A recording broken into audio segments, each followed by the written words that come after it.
Hi folks, I'm Matt and I work in the tech department at DR Power Equipment.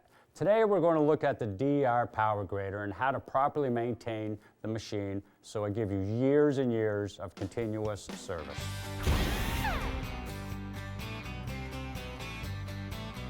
Anytime you're not using your power grader, you want to make sure that you disconnect the 4-pin connector or disconnect the power wires from the battery. That way, the transmitter and the receiver do not communicate back and forth, draining your battery.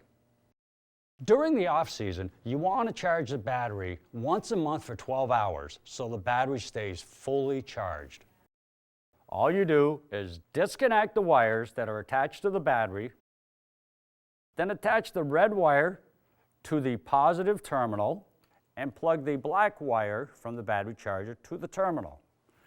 Then you take the charging unit and plug it into the wall and leave it plugged in for 12 hours. Now the battery's charged, let's take a look at the 4-pin connector. Every few months, you want to take apart the 4-pin connector and you want to apply dielectric grease to the points in here to prevent corrosion from happening. We also recommend that you wear gloves when you're doing this application. Dielectric grease comes in our maintenance kits and it can be purchased at any local hardware store. We apply dielectric grease to the 4-pin connector for two reasons. You get a good solid connection from both halves, and it also prevents moisture and corrosion from happening inside the plug.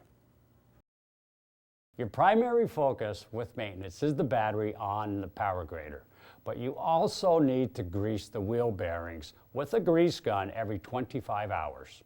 There are 6 grease fittings on the power grader, 1 on each of the back wheels and 2 on each of the front wheels.